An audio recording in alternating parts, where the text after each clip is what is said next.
Hi, it's Gary. Welcome to today's video. So, end of another month. Time to have a look. How did I get on with the pens I was using in July of 2025?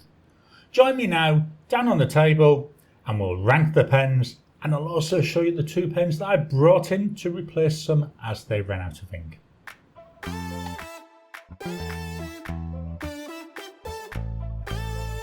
Welcome down to the table. So how did I go this month? How do I rank my pens?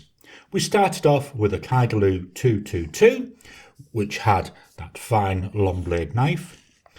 The Jinhao 100 with the medium cursive italic. The HongDian 100 with Colorverse Morning Glow. We had the Conklin All-American with Colorverse Red Horizon. The Just Turnings Alien Execution, Diamine Velvet Emerald, and the TWSBI Draco with Diamine Bar Humbug. How did I rank these pens? I'm going to start off when I do my scoring. I'll be writing the rankings that I gave them with this. This is the Visconti Homo Sapiens.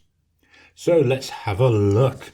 Which pen comes in at position number 6? I've decided to give it to the Kaigelu 222. It's not a bad pen, it's actually quite a nice pen. All the pens this month have been really good. I filled it twice, that's how much I've enjoyed it. And I've kept the same ink in it. Why am I knocking it down? Well, the first, it says it's a long blade knife. It's not, it's just a fine nib. We've got a nice converter there, so that's been filled a couple of times. It's just, for me, this section is very, very thin, and certainly with longer writing sessions, I did feel it was a little bit on the uncomfortable side.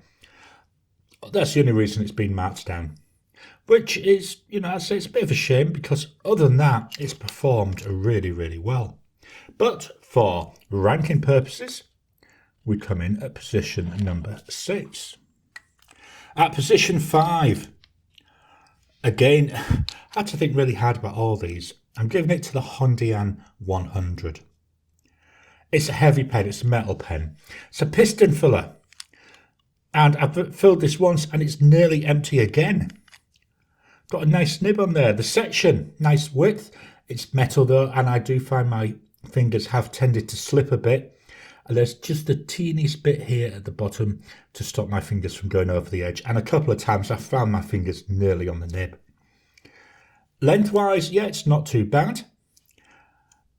Again, the nib is why I'm marking this down. It looks nice, but it's a fine nib. It's another one where it says it's a long blade knife. And again, to me, maybe starting to get a bit more, certainly more than we were seeing with that Kaigelu 222, but not getting the line variation I wanted. I've enjoyed using this pen. Even that 222, I know I'm marking it down, but that's because I have to rank them. But for purposes of today's exercise, this comes in at position number 5. Position 4, this one goes to the Jinhao 100. Okay, nothing wrong with the pen. With the nib I've got in here, I absolutely love it. Why I'm marking it down is I had an issue earlier in the month where I was trying to take the barrel off to get to the converter. It was actually on a live and it wouldn't come off. It would get to about there and then stick. And then when I'm trying to fiddle with the converter just to try and get it out, the whole nib and feed unit came out. That's the only reason I'm marking it down. Otherwise it'd have been much higher. I love this nib. I love the personality that we get with the line on here. But as with the other ones, I am ranking, so I've got to be fair, I've got to rank. And I thought, yeah, this will come in at position number 4. So 3 left. Let me just move this up.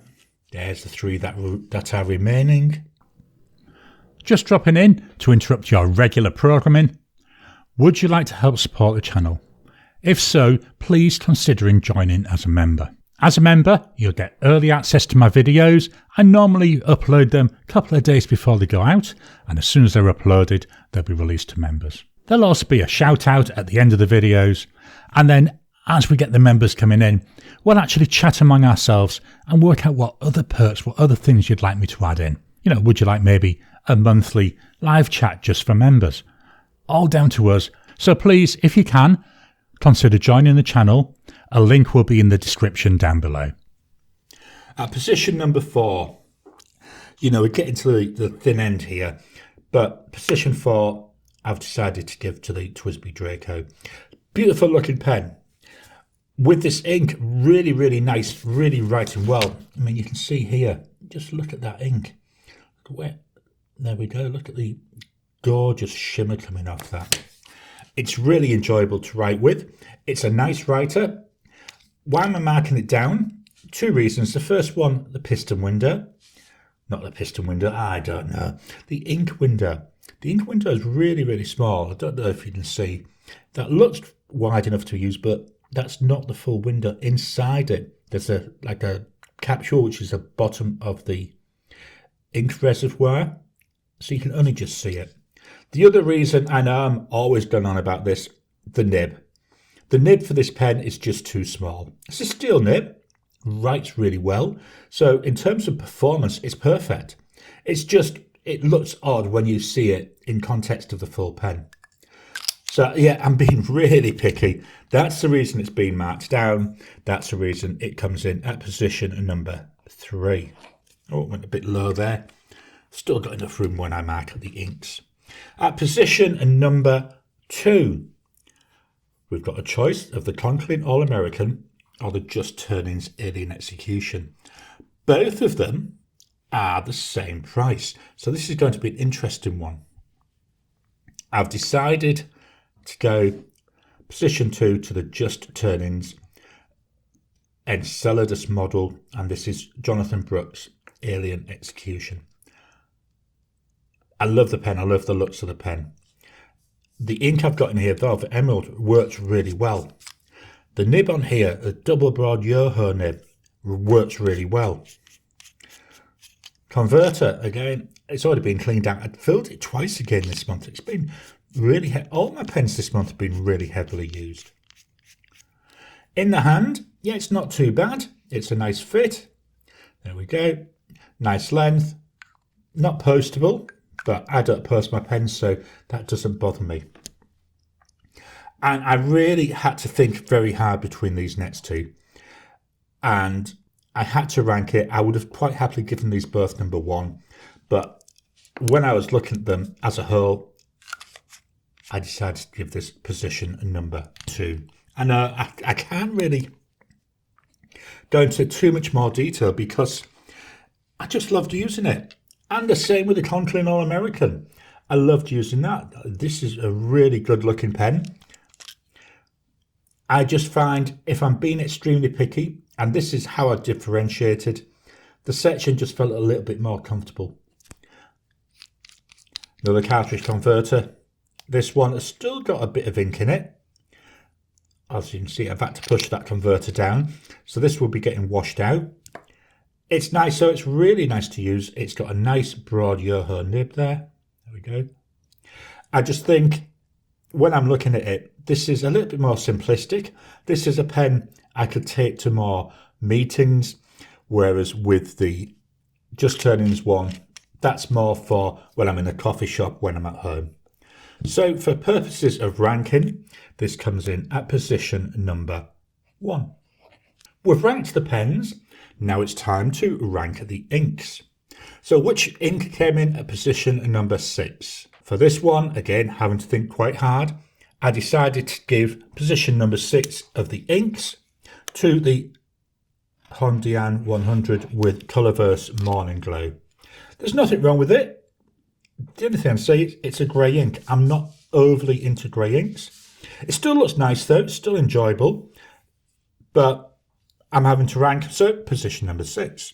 Position 5, I'm given to the Diamine Wonderland in the Kaigelu 222. Again, it's a nice ink, really enjoyable. It's orange, which is an unusual colour for me. Had no flow issues, had no issues with it. It's just with this fine nib, you know, there's not a lot of interest there. Which ink came in at position 4? Well, I decided to give this to Colorverse Red Horizon in the Conklin All-American. Again, nothing wrong with the pen, nothing wrong with the ink. It was just, again, there's nothing really jumping out at you. It's a really nice red.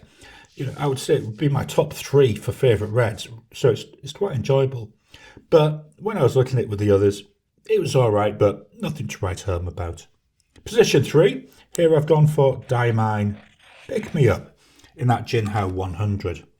This is a fairly dark brown ink.